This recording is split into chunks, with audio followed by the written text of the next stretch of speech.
আমরা এখানে সম্প্রীতি বজায় রেখে আমরা ভালো আছি।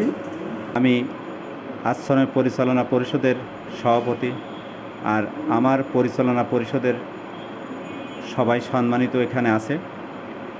আমি আমাদের পাটবাড়ির দীর্ঘ 590 বছর বয়সের যে পাটবাড়ি, নামাচার্য ব্রহ্ম হরিদাস ঠাকুরের পাটবাড়ি আশ্রমের আমাদের এখানে নিত্য সেবা হয়, নিত্য উপাসনা হয় আমাদের প্রত্যেকের।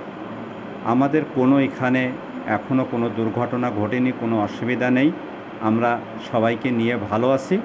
ছাত্র জনতার গণ অভ্যুত্থান পরবর্তী পরিস্থিতি নিয়ে বাংলাদেশের অন্যান্য অঞ্চলে কি বিষয়গুলি ঘটছে, বেনাপোল এবং এই বেনাপোল পৌর এলাকাটায় হচ্ছে তার থেকে একটু ভিন্ন। এখানে 5 তারিখের পর থেকে বাংলাদেশ জাতীয়তাবাদী দল, শার্শা উপজেলা, বেনাপোল পৌর বিভিন্ন নেতৃবৃন্দ, জামাত ইসলামী বাংলাদেশের বিভিন্ন পর্যায়ের নেতৃবৃন্দ ইতিমধ্যে একাধিকবার আমাদের সাথে মত বিনিময় করেছে। আজকে বিকালেও জামাত ইসলামের 2008-এর 4 দলীয় জোটের সংসদ সদস্য পদপ্রার্থী মাওলানা আজিজুর রহমান এবং জামাত ইসলামের বিভিন্ন পর্যায়ে প্রায় 70-80 জন মতো নেতৃবৃন্দ এসেছিল আমাদের সাথে মত বিনিময় করার জন্য।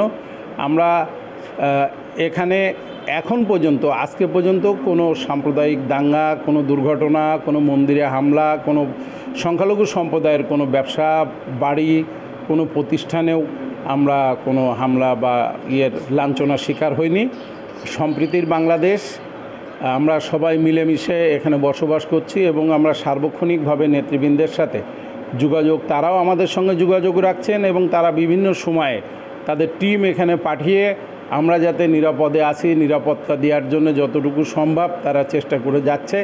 আমরাও তাদের সাথে সমন্বয় করে এই তীর্থধামটি যাতে কোনো কালো ছায়া এর দিকে না আসতে পারে সেজন্য আমরাও সজাগ রয়েছি এবং আমরা সার্বক্ষণিক কাজ করে যাচ্ছি যাতে একটি সুন্দর বাংলাদেশ বিনির্মাণে আমরাও অংশ নিয়ে কাঁধে কাঁধ মিলিয়ে সবাই মিলে চলতে পারি।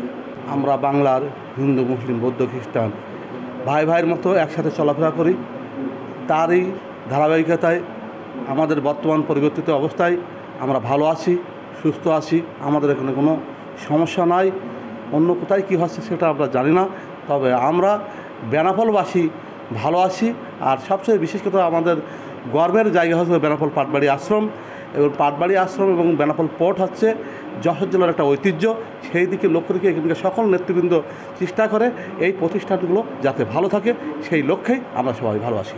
এখানে বাৎসরিক হরিদাস ঠাকুরের নির্যাতিতি মহোৎসব হয়, জন্মাষ্টমী হয়, দোলযাত্রা হয়, দুর্গাপূজা হয়, কালী পূজা হয়। এই সর্ববৃহৎ উৎসব হলো আমাদের নির্যাতিতি মহোৎসব, যেটা আগামী সামনে আসতেছে। এই উৎসবে আমাদের সারা বাংলাদেশের থেকে ভক্তবৃন্দর আগমন এখানে ঘটে থাকে, দেশ বিদেশ থেকে আসে। আমরা বেনাপোলবাসী, বন্দরনগরী বেনাপোলের একটা ঐতিহ্যবাহী নামাচার্য ব্রহ্ম হরিদাস ঠাকুর পাটবাড়ি আশ্রম, যেটা সকলের দৃষ্টি আকর্ষণ নিয়ে আমরা এটা চলছে। আমাদের এখানে আমরা খুব ভালো আছি। আমাদের মন্দিরের দেখভালের জন্য সার্বক্ষণিক বিএনপি, জামাত সহ বিভিন্ন সংগঠনের নেতৃবৃন্দ আমাদের সাথে এসে সার্বক্ষণিক যোগাযোগ রাখছে, আমাদেরকে দেখভাল করছে। আমরা সবাই ভালো আছি।